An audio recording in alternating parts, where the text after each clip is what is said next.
안녕하세요. 조용히 회사 다니는 사람입니다. 제가 지난 12년을 대기업 생활을 하다가 외국계로 이직하고 나서 가장 크게 느낀 것 중 하나가 무엇인지 아실까요? 그것은 바로 회사 사람들이 이직에 대해서 상당히 관대하고 오픈마인드라는 점입니다. 다들 여러 번 이직을 경험했고 오히려 연봉은 이직을 통해서 올리는 것이다.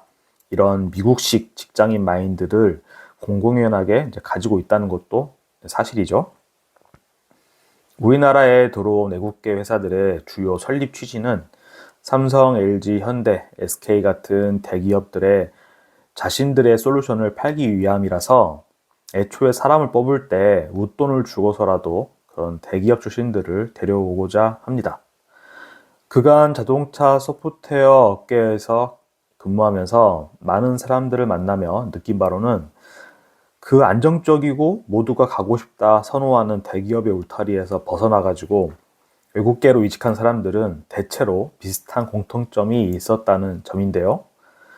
바로 월급을 미끼로 내 목덜미에 목줄을 채우고 마음대로 흔들어 제끼는 그런 것들을 도저히 견딜 수가 없는 사람들이 있었고, 내가 노력해서 커리어를 키운 만큼 회사로부터 인정받지 못하는 게 그런 게 싫어서 나온 진취적인 부류의 사람들이 있었습니다. 사실 오늘 영상의 취지는 이런 일반적인 회사원들의 이직 이야기를 하려는 건 아니고, 애초에 대학 4년부터 정년퇴직 만 60세까지 어쩌면 인생의 절반 이상이 초등학교 교사로 이미 정해진 삶을 사는 사람의 그런 옆에서 배우자 관점으로 바라보는 것들, 그리고 요즘 아내와 나누는 이야기들에 대해서 해볼까 합니다. 어제 뉴스를 보니 또 전북의 한 초등학교에서 끔찍한 일이 일어났는데요.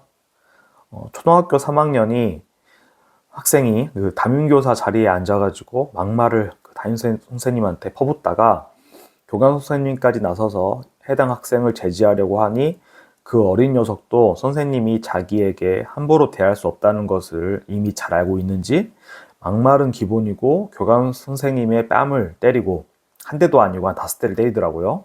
그리고 얼굴에 침을 뱉는 행동을 서슴없이 하는 것이 적나라하게 촬영이 되었고 그게 뉴스에 나왔습니다. 제가 아무리 공자의 유교 사상을 싫어하는 사람이라 해도 나이가 많고 적음을 떠나 인간 대 인간으로서 매우 모욕적인 행동을 어린아이가 한 것인데요.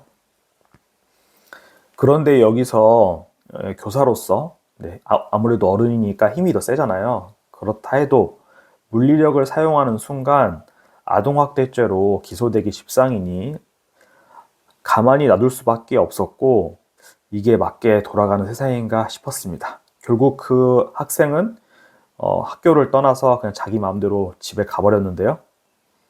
요즘 추세를 보면은 저출산 심화로 갈수록 어린애들은 괴해질 것이고, 우리나라 특유의 감성적인 그런 때법 민심에 의해서 교사들의 근무 여건은 지금보다 더 악화될 가능성이 다분해 보입니다. 그리고 갈수록 도심에 모여 살며 아주 치명적으로 다가오진 않지만, 그래서 사람들이 당장은 느끼지 못하지만 환경오염, 즉 미세먼지, 미세플라스틱, 그리고 환경 호르몬이 노출됨에 따라서 어른들보다도 가장 크게 영향을 받는 것은 엄마 뱃속에 있을 때부터 모든 신체 기관이 완전히 성숙하기 전인 유년기의 어린아이들에게는 타격이라는 것인데요.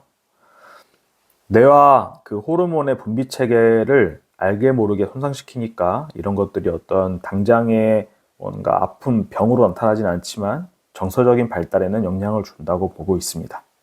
게다가 아주 어렸을 때부터 요즘에는 유튜브나 릴스, 그리고 뭐 인스타그램 같은 이런 디지털 도파민이라고 하는 것에 그런 숏폼에 노출이 됨으로써 확실히 어린아이들이 정서적으로 문제가 생길 소지가 다분해졌습니다.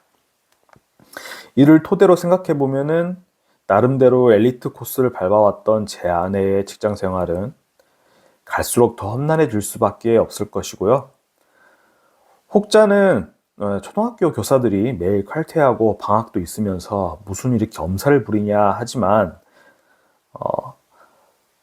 제가 옆에서 겪어본 바로는, 그리고 직장인으로서도 크게 공감하는 바로는, 사람을 대한다는 일이 그리고 사람을 대하는 일이 전부인 직업이죠, 교사는. 그래서 이거는 육체적인 걸 떠나서 감정적으로 너무나 고된 직업인 것 같다라는 생각이 듭니다. 그리고 애들이 귀해지니 학부모들도 자기 아이에 대해서는 극성인 경우도 훨씬 많아진 것 같고요. 문제는 이게 사람과 사람 간의 일이다 보니 누가 옳고 그름을 판별하기가 쉽지 않고 서로가 자신은 정상인데 상대방이 살짝 맛이 간 사람이 된 것 같다 이렇게 우기기 시작하면 한도 끝도 없는 오랜 지리멸렬한 전쟁이 시작되는 것이 큰 난관인 것 같았습니다. 제 아내의 이야기는 아니지만 건너 이제 듣는 이야기들을 보면은 해당 반에 문제아가 있는 경우 언제든지 학부모들의 컴플레인을 받고 그리고 그거를 지도하기 위해서 좀 어떤 조치를 취하다 보면은 자칫 아동학대죄에 걸릴 수 있기 때문에 이에 대한 방어 수단으로 정신과 상담을 받는 교사들도 상당히 많은 것 같았고요. 교사들이 더 힘든 이유가 사실 이직이라는 것을 시도하기가 정말 어렵다는 게 아닐까 싶은데요. 저처럼 사기업에 다니는 사람들은 현 직장에 문제가 있으면 그냥 이직해버리면 그만입니다. 그런데 교사는 이미 대학교부터 교사를 위한 교대를 나왔고 아무리 교원 자격증이 있다고 한들 일반 사기업으로 옮기는 데 있어서 그 가치를 인정받기는 쉽지 않습니다. 그리고 지금은 그렇지 않다고 하지만 2000년대 초반에 우리 부부가 수능을 보던 시절에는 서울교대에 갈 성적이면은 연대나 고대, 언저리까지도 지원해 볼 수 있는 점수대였는데 그걸 포기하고 온 초등학교 교사의 길을 내려놓는다는 것은 조금 더 과장하면 차라리 죽는 게 낫다 싶을 정도의 일일 건데요. 저는 참 이 영상을 만들다 보니 20년 전 대입 성적에 따라 우리의 인생이 그런 값어치가 매겨진다는 것도 우리 사회의 안타까운 이면이라는 생각도 들고 있습니다.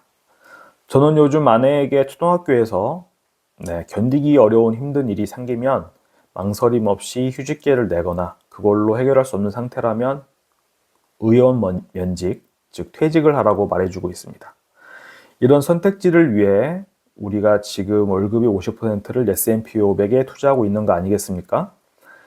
교사라는 직업의 맹점이 급여가 적은 대신 정년보장에 공무원 연금을 받는다는 점인데 이건 국가에 내 목줄을 쥐어주고 마음껏 흔들어봐 라고 하는 꼴이기 때문에 신혼살림을 차렸을 때부터 아내에게 그 굴레에서 벗어나라고 설득하는데 꽤 많은 시간을 보냈습니다.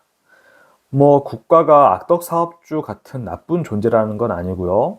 다만 어차피 적은 월급이니 따로 투자해서 패시브 인컴을 만들기가 어렵고 대신에 정년까지 쭉 다니게 해주니 그리고 연금까지 준다고 하니 교육계에 한평생을 투신하도록 아주 잘 짜여진 방법으로 유도를 하는 것 같습니다. 그럼 교사 입장에선 이 울타리 밖의 삶은 쉽사리 생각하기가 어려워지고 도저히 견디기 어려운 일들이 생겼을 때 빠져나갈 구멍이 많지 않으니 그야말로 속수무책의 상태가 됩니다. 하지만 꼭 이직이 아니더라도 오랫동안 꾸준하게 모아온 S&P 500 ETF는 우리 부부에게 새로운 돌파구가 되어줄 것인데요. 저는 S&P 500을 투자함에 있어 마치 손오공이 자기 머리털 뽑아가지고 바람을 후 불면은 손오공이 또 여러 마리로 이렇게 생기잖아요. 그런 분신술을 쓰듯이 우리가 투자한 돈들은 미국의 500대 기업에 입사를 한다고 칠게요. 그렇게 해서 열심히 신입사원으로서 열심히 돈을 벌어다 준다. 그런 생각을 하면서 투자하고 있습니다. 즉 아내가 교직으로 벌어온 아내의 어떤 그 일부가 미국으로 투자 이민을 가서 아내를 대신해 앞으로 더 많은 돈을 벌어다 주는 것이죠. S&P 500으로 조기 은퇴를 준비하는 부부로서 언제가 끝일지는 모르는 직장 생활이지만 조금 더 현명하고 행복하게 해나가는 방법을 또 이렇게 S&P 500 투자해서 찾았다는 점을 말씀드리며 영상 여기서 마치도록 하겠습니다.